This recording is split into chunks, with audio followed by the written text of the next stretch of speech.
Okay. First வந்து current அஃபேர்ஸ்ல இருந்து போயிடலாம். இன்னைக்கு பாத்தீங்க அப்படின்னா நிறைய இதெல்லாம் நேத்து அனௌன்ஸ் பண்ணியிருப்பாங்க, பார்த்துருப்பீங்கன்னு நினைக்கிறேன். ஸோ அதுல சிலது வந்து பார்க்கலாம், மற்றதெல்லாம் நம்ம தனியா அதுவே ஒரு கிளாஸா பார்க்கலாம். ஓகேவா? ஸோ என்னென்ன அனௌன்ஸ்மெண்ட் கொடுத்துருக்காங்க அப்படிங்கிறது. ஓகே. ஸோ பாலிசி நோட்ஸும் புதுசு வந்து ரிலீஸ் பண்ணிட்டாங்க. சரியா? ஸோ ஹெல்த் டிபார்ட்மெண்ட் பார்த்தீங்க அப்படின்னா 700 பேஜஸ் சிறப்பாக பண்ணி வச்சிருக்கிறாங்க. ரெவென்யூ டிபார்ட்மெண்ட் வந்து 250 பேஜஸ் இருக்குது. அது 2. அப்புறம் ஹைவேஸ் வந்து அனுப்பி 3 வந்து ரிலீஸ் பண்ணிடுவாங்க. இனி வரும் நாட்களில் அப்படியே வரிசையா வரும். ஸோ பார்த்துக்கலாம். ஃபைன். ஸோ நெக்ஸ்ட் பார்த்தீங்க அப்படின்னா ஆகஸ்ட் 18ஆம் தேதிக்கான கரண்ட் அஃபேர்ஸ். ஸோ 75,000 ரூபாய் வரை பயிர்க்கடன் முழு தள்ளுபடி அப்படின்னு சொல்லியிருக்கிறாங்க. ஸோ ஆல்ரெடி வந்து இந்த பயிர்க்கடன் தள்ளுபடி அப்படிங்கறத அனௌன்ஸ் பண்ணியிருந்தாங்க அப்படிங்கறதெல்லாம் பார்த்தோம். ஸோ அதுல வந்து நிறைய போராட்டங்கள் எல்லாம் பண்ணனால இப்ப திருப்பி அதை ரிவைஸ் பண்ணியிருக்கிறாங்க. ஸோ கூட்டுறவு வங்கி மூலமா கடன் பெற்றவங்க ஸோ 75,000 வரைக்கும் கடன் பெற்றிருந்தா 100% அப்படிங்கிறது அவங்களுக்கு முழுமையா தள்ளுபடி பண்ணியிருக்காங்க. அண்ட் 75,000 இருந்து 1,00,000 வரைக்கும் அவங்களுக்கு வந்து பாத்தீங்கன்னா மேக்சிமம் 75,000 ரூபாய் வரைக்கும் தள்ளுபடி பண்றாங்க. சோ 1,00,000க்கு மேல கடன் வாங்கியிருந்தாங்கன்னா மேக்சிமம் 35,000 வரைக்கும் தள்ளுபடி அப்படிங்கிறது பண்ணி கொடுக்குறாங்க. சோ இதனால நம்ம கவர்மெண்ட்டுக்கு எவ்வளவு கூடுதல் நிதி சுமை ஏற்பட இருக்கு அப்படின்னா 953.06 கோடி அப்படிங்கிறது கூடுதல் நிதி சுமை. ஏன்னா இவங்க தள்ளுபடி பண்ற காசு வந்து கவர்மெண்ட் தான் என்ன பண்ணணும் அப்படின்னா அந்த பேங்க்கு வந்து ஒப்படைக்கணும். சோ அதனால ஒரு எக்ஸ்ட்ரா பர்டன் அப்படிங்கறத சொல்லியிருப்பாங்க. சோ அடுத்தது பாத்தீங்க 6,220 கோடி மேம். 6,220 கோடி. ஓகே, ஓகேவா? ஸோ இந்த அமௌண்ட்டுமே வந்து நமக்கு இம்பார்ட்டன்ட் தான். ஏன்னா லாஸ்ட் டைம் வந்து ஸ்டேட்மெண்ட் கொஸ்டின்ல எல்லாம் கேட்டிருந்தாங்க, அதனால அதையும் பார்த்துக்கணும். ஸோ நெக்ஸ்ட் பார்த்தோம் அப்படின்னா வீட்டுமனை பட்டா சிறப்பு திட்டம். ஓகேவா? ஸோ இது பாத்தீங்க அப்படின்னா நமக்கு தமிழ்நாடு லேண்ட் சீலிங் ஆக்ட் எப்போ கொண்டு வந்திருப்பாங்க? 61. எஸ், 1961ல வந்து கொண்டு வந்திருப்பாங்க. ஓகேவா? சோ அப்ப இதுல வந்து செக்ஷன் 37A செக்ஷன் 37B கீழ அரசோட அனுமதி வழங்கும் நடைமுறை அப்படிங்கிறது. ஓகேவா? இந்த வீட்டு மனைகளுக்கு அனுமதி வழங்கக்கூடியது இந்த செக்ஷன் 37A 37B கீழ தான் கொடுப்பாங்க. அது கொஞ்சம் வந்து எளிமைப்படுத்தப்படும் அப்படின்னு சொல்றாங்க. அந்த ப்ரொசீஜரை வந்து எளிமைப்படுத்தி கொடுக்க போறோம் அப்படிங்கறத சொல்லியிருக்கிறாங்க. அதே மாதிரி நிலவரி வசூல் அப்படிங்கிறது ரத்து. ஓகேவா? சோ பிரிட்டிஷ் பீரியட்ல இருந்த அந்த நிலவரி முறைகள் அப்படிங்கறதெல்லாம் அது வந்து வசூல் பண்ணிட்டு இருந்திருக்காங்க. சோ அதை வந்து ரத்து பண்றாங்களாமா. 1436 பசலி ஆண்டு முதல் ரத்து அப்படின்னு சொல்லியிருக்கிறாங்க. சோ இந்த பசலி வருடம் அந்த தமிழ் வருடங்கள் வந்து இருக்கும். சோ அதை தான் வந்து சொல்லியிருப்பாங்க. சோ இந்த ஆண்டு முதல் ரத்து அப்படிங்கிறது. சோ நமக்கு பாத்தீங்க அப்படின்னா இந்த பெர்மனன்ட் செட்டில்மெண்ட் ஆக்ட் எப்ப கொண்டு வந்திருப்பாங்க? நிரந்தர நிலவரி திட்டம் 1793. எஸ், 1793. சோ யாரு கொண்டு வந்தாங்க? காரன்வாலிஸ் கொண்டு வந்திருப்பாரு. சோ எங்கெல்லாம் கொண்டு வந்தாரு? வங்காளம், பீகார், ஒரிசா. ஓகேவா? So BOP Bengal, Orissa, Bihar. So இந்த 3 பகுதிகள்ல கொண்டு வந்திருப்பாங்க. சோ அடுத்தது நம்ம ரயத்வாரி எங்க இன்ட்ரோடியூஸ் பண்ணாங்க? மദ്രാஸ், மெட்ராஸ். சோ எப்ப இன்ட்ரோடியூஸ் பண்ணாங்க? 1820. எஸ், 1820ல இன்ட்ரோடியூஸ் பண்ணிருப்பாங்க. சோ யாரு இன்ட்ரோடியூஸ் பண்ணாங்க? Thomas Munro. தாமஸ் மன்ரோவும் கேப்டன் ரீட். எஸ், கேப்டன் ரீட். ஓகேவா? சோ கேப்டன் ரீட் 2 பேரும் சேர்ந்து இன்ட்ரோடியூஸ் பண்ணிருப்பாங்க. அடுத்தது மகள்வாரி. 1830. எஸ், 1833ல. சோ யாரு அப்படின்னா வில்லியம் பெண்டிங். யாரோட ஐடியாலஜி இது? கோல்ட் மெக்கன்சியோட ஐடியாலஜி. சோ யாரோட கைடன்ஸ்? Robert Merttins Bird. ஓகேவா? சோ இவரோட ஐடியா படி நமக்கு கொண்டு வந்திருப்பாங்க, கைடன்ஸ் படி கொண்டு வந்திருப்பாங்க. ஃபைன். சோ நெக்ஸ்ட் பார்த்தோம் அப்படின்னா முதல்வர் முதியோர் காப்பீடு அப்படிங்கிறது. சோ 70 வயசு கடந்தவங்களுக்கு இலவச சிகிச்சை. இதுக்கு வந்து வருமான உச்ச வரம்பு இல்லை அப்படின்னு சொல்லியிருக்காங்க. சோ ஆல்ரெடி வந்து பாத்தீங்க அப்படின்னா நமக்கு வந்து சென்ட்ரல் கவர்மெண்ட்ல ஒரு ஸ்கீம்ல இவங்களை ஆட் பண்ணிருப்பாங்க, super seniors. Ayushman Bharat. Yes, Ayushman Bharat. ஓகேவா? ஆயுஷ்மான் பாரத், பிரதான் மந்திரி ஜன் ஆரோக்கிய யோஜனா. ஓகேவா? சோ இதுல வந்து ஆட் பண்ணிருப்பாங்க. சோ இந்த ஸ்கீம் எப்ப கொண்டு வந்தாங்க? 2018 செப்டம்பர் 23. 2018 செப்டம்பர் 23ல கொண்டு வந்தாங்க. சோ இதுக்கு கீழே பாத்தீங்க அப்படின்னா இவங்களுக்கு இந்த 70 வயது கடந்தவர்களுக்கு 5 லட்சம் ரூபாய் அப்படிங்கிறது காப்பீடு அப்படிங்கறத அனௌன்ஸ் பண்ணிருப்பாங்க. சேம் அதே மாதிரிதான் இவங்களும் முதல்வர் முதியோர் காப்பீடு அப்படிங்கறத கொண்டு வந்திருக்காங்க. அண்ட் இந்த இதுல பாத்தீங்கன்னா வேற யாரெல்லாம் ரீசெண்டா ஆட் பண்ணிருப்பாங்க நமக்கு? எஸ், அதுக்கப்புறம் நமஸ்தேல கவர் ஆகுறவங்க. ஓகேவா? சோ அவங்கள வந்து ஸோ அவங்களெல்லாம் கவர் பண்ணியிருப்பாங்க. நமஸ்தே, அப்புறம் டிரான்ஸ்ஜெண்டர்ஸ், அதுக்கப்புறம் அந்த மேனுவல் ஸ்கேவெஞ்சர் அந்த ஒர்க் பண்றவங்க, ஓகே, ஐ மீன் அந்த தூய்மை பணியாளர்கள், ஓகேவா. ஸோ இவங்க எல்லாருமே இதுக்கு கீழே கவர் ஆவாங்க அப்படிங்கறத சொல்லியிருப்பாங்க. ஃபைன். நமக்கு தமிழ்நாடு கிக் வெல்ஃபேர் போர்டு எப்போ கொண்டு வந்தாங்க? 2023. 2023ல கொண்டு வந்திருப்பாங்க. ஸோ அமைப்பு சாரா தொழிலாளர்களுக்கான போர்ட்டல் என்னது? ஈஸ்ட்ரம் போர்ட்டல். எஸ், ஈஸ்ரம் போர்ட்டல் எப்போ கொண்டு வந்தாங்க? 2021. 2021ல வந்து கொண்டு வந்திருப்பாங்க. ஓகே. ஸோ நெக்ஸ்ட் பாத்தீங்க அப்படின்னா, இந்த தமிழ்நாட்டுல பொது சுகாதார சட்டம் அப்படிங்கிறது 1939ல கொண்டு வந்தது தான் இப்போ வரைக்கும் நடைமுறையில இருக்குது. அப்ப இது வந்து பிரிட்டிஷ் பீரியட்ல கொண்டு வந்தது. ஒரு 87 இயர்ஸ் அப்படிங்கிறது ஆயிடுச்சு. அதனால இந்த காலத்துக்கு ஏத்த மாதிரி அதுல சேஞ்சஸ் பண்ணணும். ஸோ அதை வந்து கொண்டு வர போறோம் அப்படிங்கிறதையும் அனௌன்ஸ் பண்ணியிருக்கிறாங்க. ஸோ நெக்ஸ்ட் பார்த்தோம் அப்படின்னா, இந்த முதல்வர் முதியோர் காப்பீடு இருக்கு இல்லையா, இதுல அங்கீகரிக்கப்பட்ட அரசு தனியார் மருத்துவமனையில கேன்சர் ட்ரீட்மெண்ட், அதுக்கப்புறம் ஹார்ட் டிரான்ஸ்பிளான்ட், ஹார்ட் ஆப்ரேஷன் எல்லாம் பண்ணுவாங்களா அது, ஆர்கன் டிரான்ஸ்பிளான்டேஷன், ஸோ இந்த மாதிரி ஆப்ரேஷன்ஸ்க்கு எல்லாமே வந்து இது அப்ளிகபிள் அப்படிங்கிறதையும் சொல்லியிருக்காங்க. ஸோ இது எல்லாருக்குமே வந்து அப்ளிகபிள், 70 வயசு கடந்த எல்லாருக்கும் அப்ளிகபிள். எந்த ஒரு ரெஸ்ட்ரிக்ஷனும் கிடையாது. வருமான உச்சவரம்பு இவ்வளவு வருமானம் இருந்தாதான் இதை யூஸ் பண்ணணும் அப்படின்ட்டு எல்லாம் கிடையாது அப்படிங்கிறது சொல்லப்பட்டிருக்கு. ஸோ நெக்ஸ்ட் பாத்தீங்க அப்படின்னா, இல்லம் தேடி ரத்த பரிசோதனை திட்டம். ஸோ நமக்கு வந்து இல்லம் தேடி கல்வி திட்டம் எல்லாம் படிச்சிருப்போம். ஸோ இது பாத்தீங்கன்னா இல்லம் தேடி ரத்த பரிசோதனை திட்டம். இது முதியவர்கள், நாட்பட்ட நோயாளிகள், நிறைய நாளா ஒரு நோயில வந்து கஷ்டப்பட்டுட்டு இருக்கிறவங்களா இருக்கலாம். ஸோ இப்போ இந்த சுகர், பிரஷர் எல்லாம் எடுத்துட்டீங்க அப்படின்னா இதெல்லாம் நாட்பட்ட நோய் அப்படின்னு சொல்லக்கூடியது. அண்ட் மாற்றுத்திறனாளிகளுக்கு இவங்களுக்கு எல்லாம் பாத்தீங்க அப்படின்னா ரத்த பரிசோதனை அப்படிங்கிறது அவங்க வீட்டுக்கு போயிட்டு எடுக்கக்கூடியது, ஓகேவா. ஸோ இப்போ இது பாத்தீங்கன்னா கவர்மெண்ட் பிரைவேட் பார்ட்டிசிபேஷன்ல தான் எடுக்க போறாங்க, PPP. ஸோ இவங்க அனௌன்ஸ் பண்ணியிருக்கிற மேக்ஸிமம் ஆஃப் ஸ்கீம் பாத்தீங்க அப்படின்னா அரசு தனியார் பங்களிப்போட தான் பண்ண போறாங்க. ஸோ இதுவுமே அந்த மாதிரி தான். அண்ட் அதே போல பேறுகால உயர் ரத்த அழுத்தத்தால் பாதிக்கப்படக்கூடிய பெண்களுக்கு வீட்டில் இருந்தபடியே ப்ளூடூத் வசதியுடன் கூடிய ரத்த அழுத்தம் அளவிடும் கருவி அப்படிங்கிறது வழங்கப்படும் அப்படிங்கிறதையும் சொல்லியிருக்கிறாங்க. ஸோ இன்னைக்கு கூட 3வது குழந்தைக்கு பாத்தீங்க அப்படின்னா, 3வது குழந்தை பிறகுதான் அதுக்கு 12 months அப்படிங்கிறது மெட்டர்னிட்டி லீவ் இருந்துச்சு. ஸோ அதையுமே வந்து அவங்களுக்கு 365 days அப்படிங்கிறது வந்து மாத்தி இருக்காங்க அப்படிங்கிறது, ஓகேவா. ஸோ அந்த 12 weeks-ஆ, ஸோ எதுல இருந்தோ 365 days-ஆ வந்து கன்வெர்ட் பண்ணியிருக்காங்க அப்படிங்கிறது. ஸோ அது நாளைக்கு நம்ம இன்னும் டீட்டெயிலா பார்க்கலாம், ஓகேவா. ஸோ இப்போ நமக்கு மக்களை தேடி மருத்துவம் அப்படிங்கிறது எப்போ கொண்டு வந்தாங்க? August 5, 2021. August 5, 2021ல கொண்டு வந்திருப்பாங்க. ஸோ இதுக்கு என்ன United nation task force award எப்போ கொடுத்திருப்பாங்க? 2024. எஸ், 2024 செப்டம்பர்ல வந்து கொடுத்திருப்பாங்க. ஓகே. ஸோ நெக்ஸ்ட் பாத்தீங்க அப்படின்னா, இல்லம் தேடி கல்வி திட்டம் எப்போ கொண்டு வந்தாங்க? அக்டோபர் 27. October 27. எஸ், 2021 அக்டோபர் 27ல கொண்டு வந்திருப்பாங்க. எங்க கொண்டு வந்தாங்க? மரக்காணம். மரக்காணம், விழுப்புரம் இல்லையா. சோ அங்க வந்து கொண்டு வந்திருப்பாங்க, முதலியார் குப்பத்துல. ஓகே. சோ நெக்ஸ்ட் பாத்தீங்க அப்படின்னா, மாதவிடாய் ஆற்றுப்படுத்துதல் கொள்கை அப்படிங்கிறது மாதவிடாய் காலத்தில் ஏற்படக்கூடிய உடல் மற்றும் மனநல பிரச்சனைகளை ஆரம்ப நிலையில கண்டறிந்து சிகிச்சை அளிக்கிறதுக்கான ஒரு திட்டம் தான் இந்த பாலிசி அப்படிங்கிறது கொண்டு வர போறோம்னு சொல்லியிருப்பாங்க. சோ நமக்கு வந்து மென்ஸ்ட்ரல் ஹைஜீன் ப்ரோக்ராம் ஸ்கீம் வந்து எப்ப கொண்டு வந்திருப்பாங்க? 11-12. எஸ், 2011ல வந்து பைலட் ப்ராஜெக்டா கொண்டு வந்து 2012ல வந்து எக்ஸ்டெண்ட் பண்ணிருப்பாங்க. ஓகே. சோ மென்ஸ்ட்ரல் ஹைஜீன் டே எப்போ?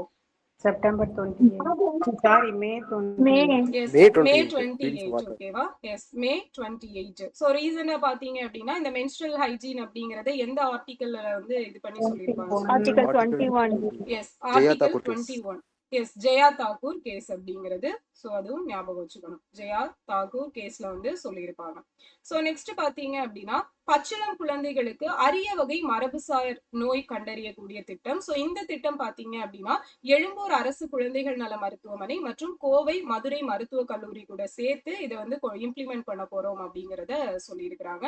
அடுத்தது இந்த ஆட்டிசம், இந்த குழந்தைகளுக்கு இருக்கக்கூடிய ஆட்டிசம் குறைபாட்டை ஆரம்ப நிலையிலேயே கண்டறிய 5000 மருத்துவர்கள், 12456 கிராம சுகாதார செவிலியருக்கு பயிற்சி அளிக்கக்கூடிய திட்டம் கொண்டு வர போறாங்களாம். பெற்றோர் இருவரையும் இழந்து வாழும் HIV பாதித்த குழந்தைகளுக்கு மாதம் ரூபாய் 3000, பெற்றோர் ஒருவரை இழந்தவர்களுக்கு மாதம் 2000 ரூபாய் அப்படிங்கிறது வழங்க போறோம் அப்படிங்கறத சொல்லியிருக்கிறாங்க. அண்ட் பள்ளி மாணவர்களுக்கு யோகா திட்டம் அப்படிங்கிறதும் கொண்டு வர போறோம்னு சொல்லியிருக்காங்க. சோ இந்த HIV பாத்தீங்க அப்படின்னா ஃபர்ஸ்ட் இந்தியால எப்போ எங்க கண்டுபிடிச்சிருப்பாங்க? சென்னையில. எஸ், 1986ல வந்து சென்னையில தான் வந்து ஃபர்ஸ்ட் இதை வந்து டிடெக்ட் பண்ணியிருப்பாங்க, ஓகேவா. சோ HIV டே எப்போ? எய்ட்ஸ் டே டிசம்பர் 1. டிசம்பர் 1. டிசம்பர் 1 அப்படிங்கிறது. ஓகே. சோ நெக்ஸ்ட் பாத்தீங்க அப்படின்னா இன்டர்நேஷனல் யோகா டே எப்போ? ஜூன் 21. ஜூன் 21. இந்த வருஷத்துக்கான தீம் என்ன? Healthy old ageing. Healthy ageing அப்படிங்கிறது. ஓகே, ஹெல்தி ஏஜிங் அப்படிங்கிறது இந்த வருஷத்துக்கான theme. So international meditation day எப்போ? டிசம்பர் 21. டிசம்பர் 21 அப்படிங்கிறது. Okay, nice. சோ நெக்ஸ்ட் பாத்தீங்கன்னா 30 வயதானவர்களுக்கு கட்டணமின்றி 14 பரிசோதனைகள் அப்படிங்கிறது. சோ இது வருஷத்துக்கு ஒரு தடவை கவர்மெண்ட் ஹாஸ்பிட்டல்ல பண்ணிக்கலாம் அப்படிங்கறத சொல்லியிருப்பாங்க. சோ இதுவும் கொண்டு வர போறாங்க. அடுத்தது பாத்தீங்கன்னா இரும்பு கண்மணி அப்படிங்கிற ஒரு திட்டம். சோ இது வந்து அனைத்து அரசு உதவி பெறும் பள்ளிகள்ல 6ஆம் கிளாஸ் 9, 11ஆம் வகுப்பில் பயிலும் சுமார் 16.5 லட்சம் வளரிளம் பருவ பெண்கள். ஓகேவா, 6th, 9th, 11th. சோ இவங்களுக்கு வந்து மாணவ மாணவியருக்கு ரத்த சோகை அளவை கண்டறிந்து சிகிச்சை அளிக்கக்கூடியது கண்டினியூஸா மானிட்டரிங் பண்ணக்கூடிய ஒரு திட்டம் தான் இந்த இரும்பு கண்மணி அப்படிங்கிற திட்டம். ஓகேவா. சோ நமக்கு வந்து நேஷனல் ஃபேமிலி ஹெல்த் சர்வே இருக்கு இல்லையா, சோ அது 5 ரிப்போர்ட் படி ரத்த சோகை எவ்வளவு பர்சன்டேஜ் சொல்லிருக்காங்க? 57%. ஓகேவா. சோ 6ல ரிலீஸ் பண்ணாங்களா? இல்லக்கா. இல்ல. ஓகேவா, தனியா வந்து எடுத்து சொல்லுவோம் அப்படிங்கறத சொல்லியிருக்காங்க. அடுத்தது பாத்தீங்கன்னா முதல் நிலை செயற்கை கருத்தரித்தல் மையங்கள். சோ இந்த ஃபெர்டிலிட்டி சென்டர்ஸ் அப்படிங்கறதும் நிறைய ஓபன் பண்ண போறோம் அப்படிங்கறத சொல்லியிருக்காங்க. சோ நெக்ஸ்ட் பாத்தீங்க அப்படின்னா வருகை இல்லா ஆவண பதிவு. சோ பதிவுத்துறையில ஆவணப்பதிவு நடைமுறைகளை எளிமைப்படுத்துறதுக்காக இந்த வருகை இல்லா ஆவணப்பதிவு அப்படிங்கிற முறை வந்து கொண்டு வர போறோம் அப்படிங்கறத சொல்லியிருக்கிறாங்க.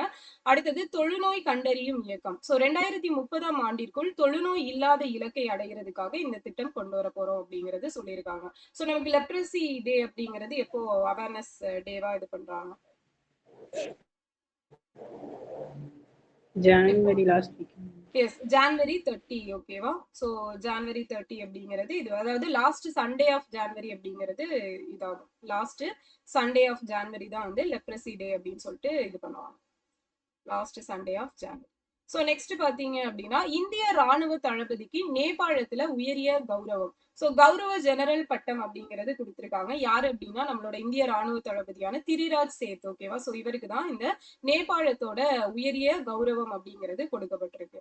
அடுத்தது 5 இருதரப்பு முதலீட்டு ஒப்பந்தம். சோ இது வந்து கவர்மெண்ட், நம்ம இந்தியா கவர்மெண்ட் வந்து யாரு கூட செயல்படுத்த இருக்காங்க அப்படின்னா யூரோப் யூனியன், அதுக்கப்புறம் சவுதி, சுவிட்சர்லாந்து, ஓமன், மாலத்தீவு. ஓகேவா. சோ இந்த மாதிரி கொஸ்டின் தான் ஒரு கேட்டிருந்தாங்க லாஸ்ட் டைம். சோ பாத்துக்கணும் யாரு கூட சேர்ந்து அப்படின்னா 5 இருதரப்பு முதலீட்டு ஒப்பந்தங்கள் Europe union, Saudi, Switzerland, Oman, மாலத்தீவு. சோ இந்த 5 கண்ட்ரிஸ் கூட சேர்ந்து போட்டிருக்காங்க. இது வந்து கூடிய விரைவில் நடைமுறைக்கு வர இருக்குது.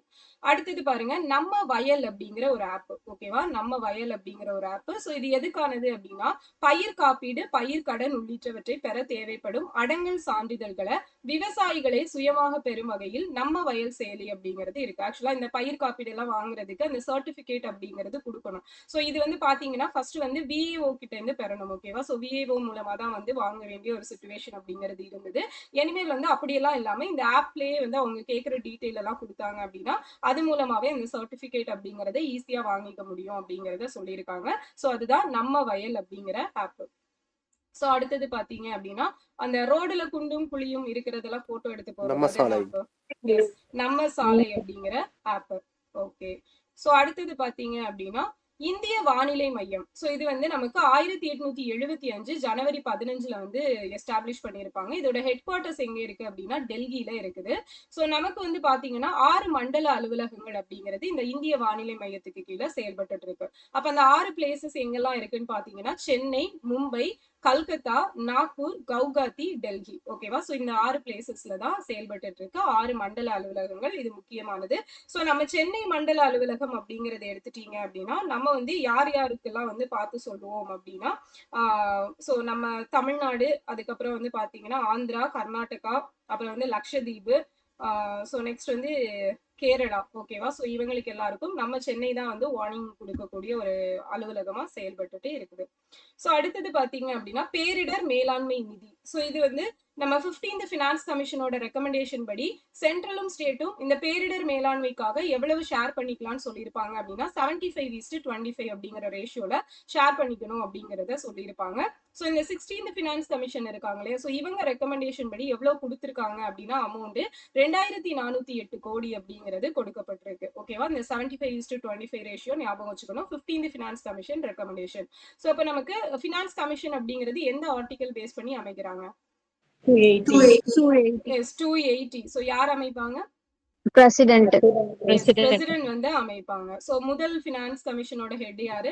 நியோகி கேசி நியோகி அப்படிங்கிறவர். 15வது ஃபினான்ஸ் கமிஷனோட head N K. Singh N K. Singh. Okay. So 16வது finance commission head Arvind Panagariya Arvind Panagariya. ஓகேவா, ஃபைன். ஸோ அடுத்தது 10வது ஃபினான்ஸ் கமிஷன் பந்த். ஓகேவா, பந்த். ஸோ நெக்ஸ்ட் பாத்தீங்க அப்படின்னா தமிழக அரசு வாடகை வீட்டு வசதி திட்டம் அப்படிங்கிறது 2017 கொண்டு வந்திருப்பாங்க. ஓகேவா, தமிழக அரசு வாடகை வீட்டு வசதி திட்டம் அப்படிங்கிறது. ஸோ இந்த திட்டம் எப்போ அமலுக்கு வந்திருக்கும் அப்படின்னா 2019 வந்து அமலுக்கு வந்திருக்கும். இந்த வாடகை வீட்டுல இருக்கக்கூடியவங்களுக்கான ஒரு திட்டம் அப்படிங்கிறது. ஸோ அதுல எந்த இஷ்யூவும் வராம இருக்கிறதுக்காக அந்த ஃபார்ம் எல்லாம் எழுதி சைன் வாங்கி, ஸோ அந்த மாதிரி முன்னாடியே ஒப்பந்த மாதிரி பாண்ட் எல்லாம் போட்டு இது பண்ணுவாங்களோ, ஸோ அந்த மாதிரி பட்டது. ஸோ அது வந்து 2017 அந்த சட்டம் அமலுக்கு வந்தது 2019 அப்படிங்கறத ஞாபகம் வச்சுக்கோங்க. சோ நமக்கு மென்டல் ஹெல்த் கேர் ஆக்ட் எப்ப கொண்டு வந்திருப்பாங்க? 2017 தான் கொண்டு வந்திருப்பாங்க. சோ நெக்ஸ்ட் பாருங்க, பிஎம் கதி சக்தி திட்டம். சோ 2021 அக்டோபர் 13 கொண்டு வந்திருப்பாங்க. சோ இந்த கதி சக்தி அப்படிங்கிறது எதுக்கான திட்டம்?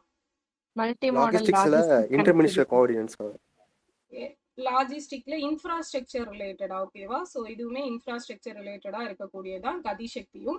சோ இதே அக்டோபர் 13 2025 தமிழ்நாட்டுல என்ன நடந்திருக்கும்? அரண் அப்படிங்கிறது கொண்டு வந்திருப்பாங்க. சோ அரண் யாருக்கானது? திருநங்கைகளுக்கான திட்டம் இல்லையா? ஓகே, ஐ மீன் அவங்களுக்கான தங்கும் விடுதிகள். சோ ஒரு அரண் விடுதியில எத்தனை பேர் ஸ்டே பண்ணுவாங்க? 25 பேர். 25 பேர் வந்து ஸ்டே பண்ணுவாங்க. ஓகே. சோ நெக்ஸ்ட் பாத்தீங்க அப்படின்னா ககன் யாத்ரி நிவாஸ். சோ இந்த ககன் யாத்ரி நிவாஸ் அப்படின்னா என்னன்னா, நம்ம இஸ்ரோ தான் இதை வந்து கொண்டு வர போறாங்க. ஆக்சுவலா நம்ம வந்து இப்போ ககன்யான் மிஷனுக்காக ட்ரைனிங் எல்லாம் எங்க போய் எடுத்துட்டு வந்தாங்க? எங்க போய் எடுத்துட்டு வந்தாங்க? ரஷ்யால போய் எடுத்துட்டு வந்தாங்க. ஓகேவா, சோ நமக்கு வந்து இஸ்ரோ இருக்கிற மாதிரி ரஷ்யாவோடது என்னது? காகரின். ஓகேவா, சோ காகரின் அப்படிங்கிறது அவங்களோடது இருக்கும். சோ அது பாத்தீங்க அப்படின்னா அங்கதான் வந்து இவங்க போயிட்டு ட்ரைனிங் எல்லாம் எடுத்துட்டு வந்திருப்பாங்க. சோ ஜப்பானோடது என்ன பார்த்தோம்? ஜாக்ஸா அப்படிங்கறது பாத்திருப்போம். சோ அப்போ இவங்க வந்து இங்க எல்லாம் போயிட்டு ட்ரைனிங் எல்லாம் எடுத்துட்டு வந்துட்டாங்க. இப்போ நமக்கு வந்து இங்கேயே ட்ரைனிங் ஏற்படுத்துறது, ஐ மீன் எடுக்கணும் அப்படிங்கிறதுக்காக இந்த ககன் யாத்ரி நிவாஸ் அப்படிங்கிற ஒண்ணு வந்து பில்ட் பண்ண போறோம்னு சொல்லியிருக்காங்க. எங்கன்னா ஆந்திரால ஸ்ரீஹரிகோட்டால கொண்டு வர போறோம்னு சொல்லியிருக்காங்க. சோ ஆல்ரெடி பாத்தீங்க அப்படின்னா இதே மாதிரி அதே ஒரு கிளைமேட் எல்லாம் இங்க இருக்கு அப்படின்னு சொல்லிட்டு எங்க கொண்டு ஒரு சென்டர் வந்து ஓபன் பண்ணிருப்பாங்க. எஸ், லடாக். லடாக் அதேதான் மிஷன் மித்ரா அப்படிங்கிறது. ஓகேவா, மிஷன் மித்ரா அப்படிங்கிறது கொண்டு வந்திருப்பாங்க. சோ லடாக்ல அந்த நமக்கு எப்படி வந்து அங்க விண்வெளியில அந்த அந்த என்விரான்மெண்ட் இருக்குமோ அதே மாதிரியான ஒரு என்விரான்மெண்ட் இந்த லடாக்ல வந்து இருக்கு. ஏன்னா நம்ம அந்த ஹையர் ஆல்டிடியூட்ல வந்து இருக்கும். சோ அந்த இதனால இங்க அந்த மாதிரி ஒரு சிச்சுவேஷன் இருக்கனால அந்த இடத்துல மித்ரா அப்படிங்கிற ஒண்ணு அமைச்சு அங்க வந்து ட்ரைனிங் கொடுக்குறோம் அப்படின்னு சொல்லியிருப்பாங்க. சோ இது பாத்தீங்க அப்படின்னா ககன் யாத்ரி நிவாஸ் அப்படிங்கிறது. சோ நமக்கு பாரதி அந்தரிக்ஷா ஸ்டேஷன் எப்போ அமைக்கிறதுக்கு டார்கெட் வச்சிருக்காங்க? 2035 அப்படிங்கறது டார்கெட் வச்சிருக்காங்க. அப்ப இதுல என்ன பண்ண போறாங்க அப்படின்னா இந்திய விண்வெளி வீரர்களுக்கு இந்தியாலேயே பாத்தீங்க அப்படின்னா முழுமையான பயிற்சி அளிப்பதற்காக ஒரு தனிமைப்படுத்தும் மையம் அப்படிங்கறது அமைக்க இருக்காங்க. சோ அதுதான் வந்து இந்த ககன் யாத்ரி நிவாஸ். சோ ஞாபகம் வச்சுக்கணும்.